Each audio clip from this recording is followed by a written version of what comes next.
सरकार ने एक हुक्मनामा जारी किया कि जो सरकारी ज़मीनों के मुताबिक, जिसमें कहा गया सरकारी ज़मीनें जो लोगों की पोजीशन में हैं, कहीं पे गैर कानूनी तौर पे या कहीं पे लीज़ पे भी या लीज़ एक्सपायर हुए हैं, तो उसके बारे में हुक्मनामे आते रहे हैं, बार बार आते रहे। नहीं, ये नहीं मैं कहूँगा कि पहली बार ही आए हैं, पहले भी आते रहे हैं। लेकिन कुछ आज थोड़ा सा ज़्यादा ही हुक्मनामों की वजह से लोगों को परेशान करने की कोशिश की जा रही है। मैं आपके माध्यम से गवर्नर साहब से गुजारिश करना चाहता हूं कि गवर्नर साहब, जो कानून है हम भी जानते हैं, आप भी जानते हैं, हम सब जानते हैं कानून, लेकिन जिस तरह से इस कानून को दिखाया जा रहा है कि शायद कोई बुलडोज़र लेके आप लोग निकले हैं और सभी जम्मू कश्मीर के लोग जितने हैं 50% गाँव में कहीं ना कहीं सरकारी ज़मीन पे बैठे हैं, चाहे उसको घास चराई लैंड कहो आप, उसको जो एग्रेरियन रिफॉर्म में ज़मीनें थी वो कहिए, या दूसरी खात्मे चकदारी में जो ज़मीनें थी वो ज़मीनें कहिए, कहीं ना कहीं लोगों ने कब्ज़ा तो किया ही है, हम नहीं ये कहेंगे कि नहीं है, लेकिन जो 100 साल में अब कुछ तो 150 साल पुराने कब्ज़े भी हैं। तो बजूम से कलम अगर आप सोचेंगे कि हम जो घरों में लोग रह रहे हैं उनको उठाएंगे, या फिर दुकान जिन पे बने हैं दुकानदार अपनी ये कर रहे हैं, तो शायद ये इंसाफ पे मबनी नहीं है, ह्यूमैनिटेरियन अप्रोच नहीं है। मैं ये कहते हुए ये भी मानता हूँ कि गवर्नर साहब ने ये बड़ा क्लियर किया। मेरी भी जब उनसे मुलाकात हुई तो उन्होंने मुझे भी क्लियर किया कि साहब किसी गरीब का नहीं उठाया जाएगा, ये दुकानदारों को ये नहीं करेंगे। बल्कि होम मिनिस्टर साहब से मुलाकात हुई, उन्होंने भी एश्योर किया, कहा लेकिन कुछ ब्लेटेंटली वायलेंटली बड़े किसी ने पकड़ा होगा, उससे 100 कनाल पकड़ा है, 1 कनाल पे घर बना है, 2 कनाल अगर उसके रहेंगे भी, बाकी पे तो कोई और कुछ ना कुछ और हो सकता है। तो उसमें भी हम ये कहेंगे कि ज़रा हिसाब से देखना है कैसे होगा। गवर्नर साहब ने कुछ तजावीज़ जो हम लोगों ने दी उस पर एक्ट भी हुआ है। कल आपने देखा एग्रेरियन रिफॉर्म्स में जो ज़मीनें थी उन पर मालिकाना हुकूक की बात की जा रही है, तो काफ़ी हद तक प्रॉब्लम उससे भी दूर हो जाएगी। लेकिन मैं आज उनको कहना चाहता हूँ, एक और LP6 में खात्मा चकदारी में जो ज़मीनें गई हैं, ज़मीनें कब्ज़े में तो लोगों की हैं, चकदारों से ले गए, लेकिन उसके भी आपने उनको कागजात आज तक नहीं दिए। उसको भी आप वहाँ दर्ज तो सरकारी ज़मीन है वो, लेकिन टेनेंट्स वो थे, तो इसलिए उनके साथ भी इंसाफ किया जाए। एक इम्प्रेशन सा जो बनाया जा रहा है कि किसी न किसी तरह से यहाँ माहौल को ख़राब किया जाए। यहाँ जो हमारी बदकिस्मती से हमारी अपनी ब्यूरोक्रेसी है, they are trying to be more loyal than the king.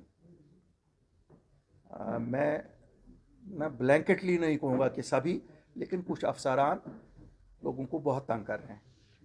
मैं गुजारिश करूँगा उन अफसरान से कि बाज आए इससे।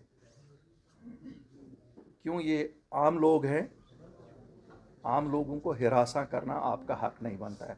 अपनी नौकरियां या अपने आप को प्यारा करने के लिए लोगों को हिरासा ना करें, यह कतन बर्दाश्त नहीं होगा।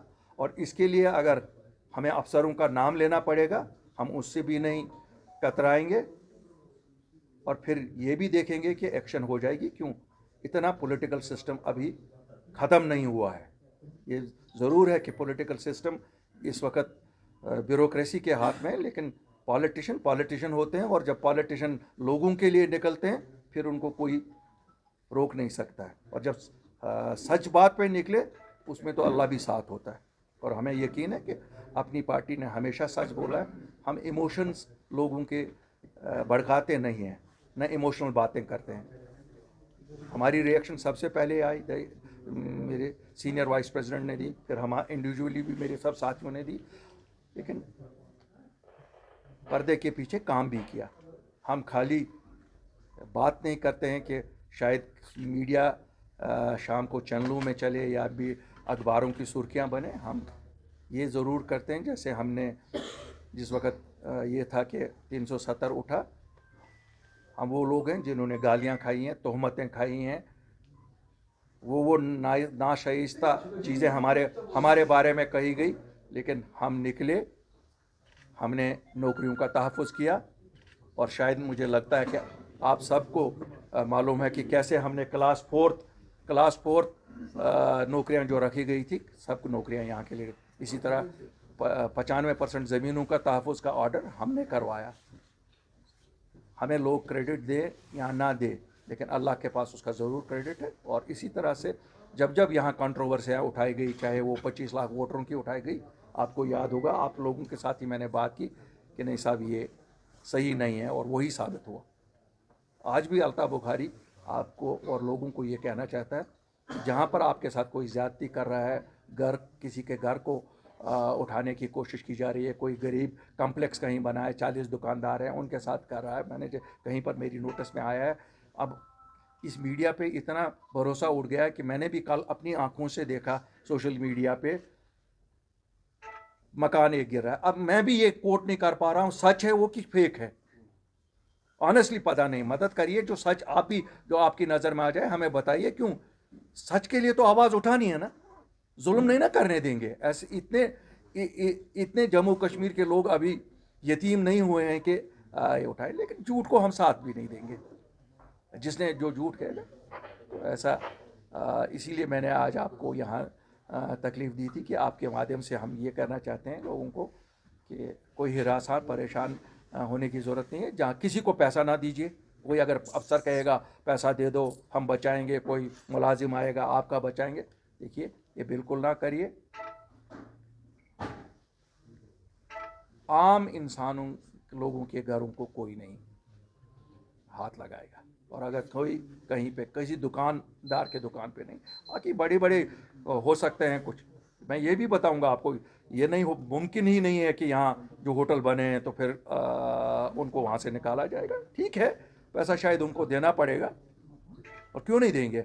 अगर उन्होंने भी बिज़नेस किया है और कहीं पे वो लीज़ उनको 200 रुपये का था और वो वहाँ 2 करोड़ रुपए है, शायद जो जायज़ मुनासिब होगा उनसे लिया भी जाएगा, ऐसा भी नहीं है। लेकिन अगर 100 कनाल लिया है और 5 कनाल पे होटल बना है, तो 95 कनाल तो फिर हक नहीं बनता ना, 5 कनाल और रखे हम। वो तो किसी शायद 90 कनाल में और कोई होटल बनेंगे या और कोई बनेगा। हमारे नौजवान, मैं तो सरकार से आज अपील करूंगा कि ये जो ज़मीनें निकल रही हैं, जहाँ जहाँ से आपको लगता है सरकारी ज़मीनें निकल रही हैं, ज़रा ये नौजवान हमारी फौज तो बैठी हुई है, इनको पहला राइट दिया जाए। इसी तरह से अगर सरकारी ज़मीन पे कहीं दरख्त लगे, मैंने माना जी सरकारी ज़मीन है, आपके रिकॉर्ड में भी आ गई, दरख्त लगे तो दरख्त काटने का क्या फ़ायदा है? वो भी तो सरकार की है, इसको क्यों ज़ाया कर रहे हो? मैंने यही कहा ना आपको, सोशल मीडिया पे मैंने परसों देखा एक जगह पे ये काट रहे थे दरख्तों को, शायद वो मेवादार दरख्त थे, तो ये तो बच्चा काटने के बराबर हुआ। एलजी साहब, आप के इंटेंशंस बहुत अच्छे हो सकते हैं। मेरी आज भी एलजी साहब से बात हुई, चीफ सेक्रेटरी साहब से बात हुई कि साहब आपके इंटेंशंस बहुत सही भी हो सकते हैं। ग्रैबर्स जो होंगे, हम तो नहीं कहते ना ग्रैबर्स को छोड़ो, लेकिन हाँ ये नीचे ऐसे नहीं ना इंसाफी भी नहीं होनी चाहिए। एक तासुर दिया जा रहा है यहाँ कि साहब अब शायद हमें यहाँ से निकाला जाएगा, जम्मू कश्मीर के बाशिंदों को, और कहीं से लोगों को लाया जाएगा। मैं वो सियासत नहीं खेलना चाहता हूँ, मैं नेगेटिव सियासत नहीं खेलना चाहता हूँ। हिंदुस्तान आज तरक्की कर रहा है, दुनिया हिंदुस्तान की तरफ देख रहा है, तो क्या जम्मू कश्मीर के लोगों को उससे महरूम रखा जाएगा? कौन महरूम रखेगा हमें? यहाँ पे जो ज़मीनें भी अगर कहीं पे खाली हो जाएंगी, उस पर हक हाँ जम्मू कश्मीर के लोगों का है, किसी का नहीं है। 1 इंच ज़मीन किसी को नहीं लेने देंगे, 1 इंच ज़मीन, मैं कहता हूँ आपको। और आपको पता है हम झूठ नहीं कहते, हमें पता है हम हम कैसे पॉसिबल वो करेंगे। वो आप लोगों ने देखा है आज तक, हम जो बात कहते हैं वो करके दिखाते हैं। क्यों? जो लोगों के हित के, उसके लिए क्यों नहीं? Why not? हम किस लिए हैं? अल्लाह ने तो सब कुछ दिया है हम सब लोगों को। अगर सामने आए हैं तो इसीलिए आए हैं कि जो हकीकत है हकीकत तस्लीम करें। मैं तो बार बार कहता हूँ कि भैया हकीकत ये है, we are a part of this country and we have all rights under the constitution of this country. ऐसा नहीं है कि हम वकालत करना नहीं जानते, हम वकील भी अच्छे हैं और लोगों की रहनुमाई भी करना चाहते हैं, लीडर भी अच्छे हैं। अल्लाह के फजल से एक जमात ऐसी जमात है जिस पे आप यकीन कर सकते हैं, और लोगों ने यकीन किया है। हम अगर हैं लोगों की वजह से हैं। टाइम लिया उन्होंने, टाइम लेके उन्होंने पहचान लिया, नहीं ये बात सच कहते हैं। Thank you, I take your. कारी साहब, मेरा एक सवाल है। कुछ दिनों पहले यहाँ पर महबूब मुफ्ती ने कहा था कि डेमोग्राफिक चेंजेस हो रहे हैं। उसमें दूसरी बात यह है कि एक तरफ से एलजी बता रहे हैं कि आम इंसान को नहीं छेड़ा जाएगा, लेकिन वही ब्यूरोक्रेसी में ऑर्डर्स पर ऑर्डर्स आ रहे हैं। उसमें हमने देखा कि बारामूला और अनंतनाग में भी कहीं एक लैंड जो है वो रिट्रीव की गई है। तो ये ड्यूअल पॉलिसी नहीं आपको लग रही है कि है? आप तो यहाँ पर बता रहे हैं, लेकिन जिस तरह से सियासतदान कह रहे हैं कि डेमोग्राफिक चेंज यहाँ पर। देखिए, मैं एक चीज़ आपको बता दूं, आज मैं एक चीज़ बड़ा क्लियर करना चाहता हूं।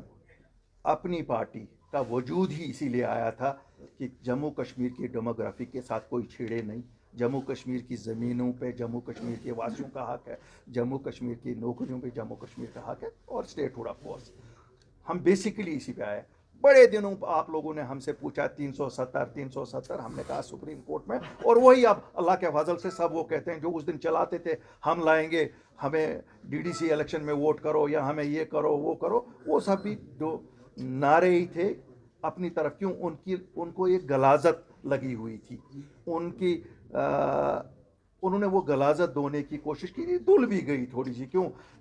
इंसानी यादाश्त बहुत महदूद होती है, तो लोग भूल चुके हैं। जो हम कांटे निकाल रहे हैं, ये कांटे तो उनके दिए हुए हैं। लेकिन मैं आपको सच बताता हूँ, 1 इंच ज़मीन जहाँ पर निकलेगी भी, वो जम्मू कश्मीर के लोगों का हक है। किसी को 1 इंच नहीं दी जाएगी।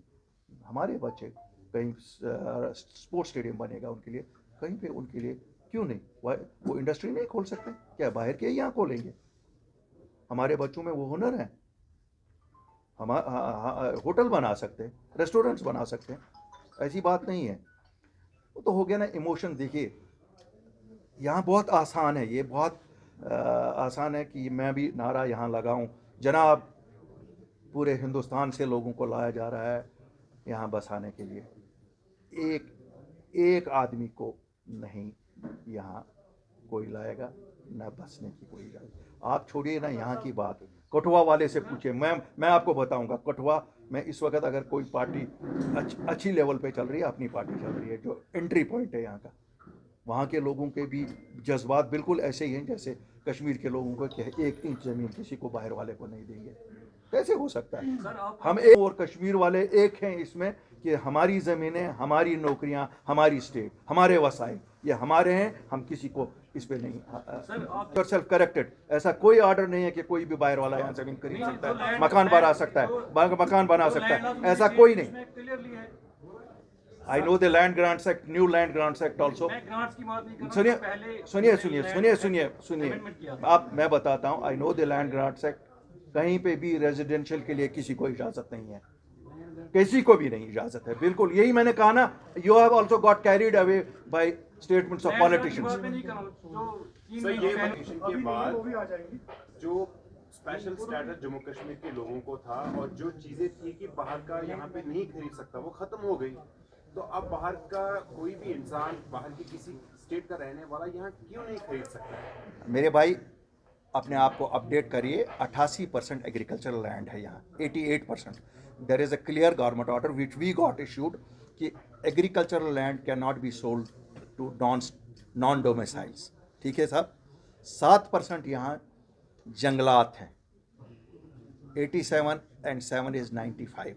5% रहता है, that is for industrial purposes they allowed. पहले हम 99 साल का लीज देते थे। शेख मोहम्मद अब्दुल्ला साहब ने 75 में ये कानून पास किया कि आप 99 साल का लीज दे सकते थे। इन्होंने उसका किया कि वो जो लीज इंडस्ट्री को मिलता था for industrial purpose, you have to apply, you can take a sanction only for industrial purposes. और वो भी जिन लोगों ने ली है उसमें ज़मीनें ली हैं, आज तक उनके भी अभी कागज़ नहीं हो रहे हैं, क्योंकि वहाँ पर अफसर ये सोच रहा है कि कल को मैं मत फंस जाऊंगा। ये तो आज कहते हैं, कल नई सरकार जो आएगी, और ये मैं आपको 100% बता दूं, आज ही बता दूं, this is a state subject. कल ये स्टेट के हदूद में होगा, जो भी सरकार आएगी, इट कैन चेंज इट। जैसे 15 साल डोमिसाइल के लिए है, यू कैन बी श्योर अपनी पार्टी आई, ये 35 साल से कम नहीं करेगी उसको।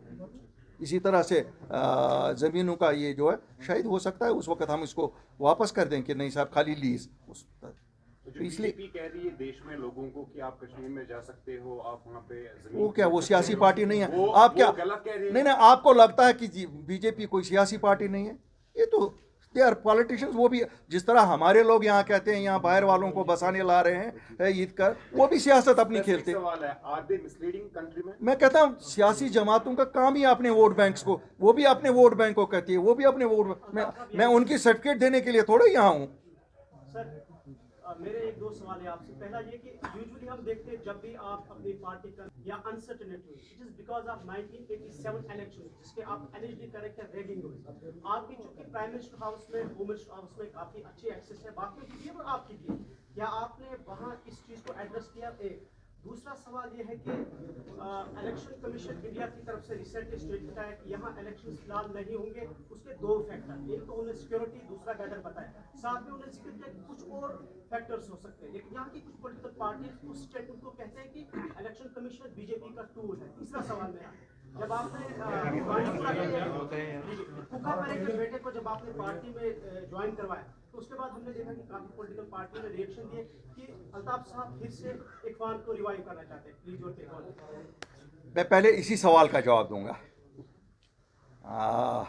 मेरे साथी के बारे में आपने सवाल किया है, वो मेरा बड़ा अजीज़ साथी है। मुझे नहीं लगता है जिस दीन से मैं ताल्लुक़ रखता हूँ और जिस दीन से मैक्सिमम लोग आप ताल्लुक़ रखते हैं, हम किसी को जज करें। वल्लो आलम बिसवाब, वल्लो आलम बिसवाब। वो एक नेशनल पार्टी में था, कांग्रेस पार्टी में था, ज़िला सदर था, और तब किसी को एतराज़ नहीं था। आज जब उसने एक इलेक्शन जीता, उसके बाद सब लोगों को एतराज़ है, क्योंकि अपनी पार्टी के साथ जुड़ने के बाद उसने एक इलेक्शन जीता। तो इसलिए उसके बारे में ये किसी का कहना कि साहब वो ये है, वो है, ये न शाना निशान है, न जेब देता है। I can assure you only one thing, जितने वो सियासी लीडरान हैं, जितने भी वो सियासी लीडरान हैं जिनके ये बयान आए, मैं शायद उसके बाप को उनसे अच्छा तस्लीम करता हूँ। क्यों? अगर उसने कुछ ऐसा किया होगा, उसने खुल्लम खुला किया हो। उन लोगों ने भी यही किया, लेकिन पर्दे के पीछे वही कराते रहे। इसलिए I don't want to get into that controversy कि कौन कातिल, कौन मासूम, मैं उसमें नहीं कहूँगा। Number no, I am speaking, let me speak now. इसमें एक पॉइंट और नंबर एक। नंबर दो, आपने कहा इलेक्शन कमीशन क्या सेंट्रल गवर्नमेंट का टूल है? ये कौन सी नई बात है? ये तो हमेशा से रहा है। हमने पहले भी देखा, हमने डिलिमिटेशन कमीशन देखा, वो भी इनका ही टूल है। और अगर हम में से किसी को ये गलतफहमी रहे कि गवर्नमेंट ऑफ इंडिया इस्तेमाल नहीं कर रही है, इस्तेमाल बिल्कुल कर रही है। लिखिए, गवर्नमेंट ऑफ इंडिया इस्तेमाल कर रही है। नंबर तीन, इलेक्शन के हवाले से न हमने कहा न किसी और ने कहा, ये तो खुद बीजेपी का नेशनल जनरल सेक्रेटरी BL संतोष जम्मू आया, इनके चुग साहब आए, इन लोगों ने बयान दिया कि अप्रैल या मई में इलेक्शन होंगे। तो या तो इनके नेशनल जनरल सेक्रेटरी ने झूठ कहा या वो इलेक्शन कमीशन झूठ कह रहा है। बाकी इलेक्शन तो इनको कराने ही पड़ेंगे। कब तक? ये तो है नहीं कि काफ़ी देर तक आप रोक सकते हो। ये डेमोक्रेटिक राइट है। जम्मू कश्मीर के लोगों ने एक डेमोक्रेटिक इंडिया के साथ लास्ट में बताइए, भारत जोड़ो यात्रा चल रही है, क्या आपको इनविटेशन मिली थी? जनाब न हमें, जनाब जनाब न हमें इनविटेशन मिली, न हम लोग जा रहे हैं। उनकी पॉलिटिकल ये अपना जैसे नज़रिया है, दे वांट कि अपना मैसेज फैला रहे हैं। हर नेशनल पार्टी करती है, हर रीजनल पार्टी, जैसे हम गाँव जाते हैं, ज़िला जाते हैं, बात करते हैं, वो उनका अपना है, हमारा अपना है। We have a different altogether view on Jammu and Kashmir then what they have. But हम इंतज़ार कर रहे हैं, क्योंकि पगड़ उनके साथ है। क्या पकड़ 370 के बारे में उनसे कमिटमेंट लेगी? हम इंतज़ार कर रहे हैं। क्यों? पकड़ को नंगा करने का आखिरी मौका ये है। क्यों? पगड़ ने बहुत मासूम जाने यहाँ ज़ाया करवाई। बार ही नहीं निकाला गया है, ये हर बार निकाला जाता है कि काचाराई लैंड विल बी रिट्रीव्ड। है ना। हमने भी देखा, 90 से पहले भी देखा, 90 के बाद भी देखा। आज थोड़ा हमें लग रहा है जो हमारे अफसरान हैं, दे वांट टू प्रूव शायद लॉयल्टी अपनी इसी से कि आज वो यहाँ वहाँ फिर तो अमेंडेड सर्कुलर आपकी डिमांड होनी चाहिए थी। नहीं, मुझे लगता है जब गवर्नर साहब कह रहा है कि गरीबों के नहीं उठाएंगे, हम भी तो वही देख रहे हैं, हम भी कलेक्ट करने की कोशिश कर रहे हैं। क्यों अभी तक इट इज़ मोर हेयर से, हम भी कोशिश कर रहे हैं कि हमें सॉलिड कुछ हाथ में आए, गरीब लोग मकान वुचा पत क्या करो हाथ पर, मगर अस वही नोट से मानते हैं। हम जम्मू कश्मीर के वासी हैं, हमारे हिसाब से तो सिचुएशन अब नॉर्मल है। क्यों, मैं तो 90 की सिचुएशन से कंपेयर करूंगा ना। आज सिचुएशन नॉर्मल है। इक्के दुखे वाक़ात हो गए, ये बड़ी अफसोसनाक बात है जो डांगरी में हुआ। इससे नुकसान तो हमें ही होता है, बाकी मिलिटेंसी है कहाँ। लोग तो यहाँ लोग रोज़मर्रा ज़िंदगी गुजारना चाहते हैं। हम अपने बच्चों के हम क्या कि खाली बीजेपी को आप पूछ रहे हैं मुझे, तो हम कहते हैं मेरे लिए ये नॉर्मल सी है, आपके लिए नॉर्मल सी नहीं है। लेकिन साथ ही मैं अपील करना चाहता हूँ इन पुलिस वालों को, एक नहीं पकड़ो ये बाइक, बताओ हमें कितना आपको कहा गया है कि इतने बाइक खरीदने। हम इन बाइक वालों को कहेंगे जो सप्लाई करते हैं आपको वो बाइक उतने दिलवाएंगे, तो इनको शायद टारगेट है कि 50 फी था ना सराटे 50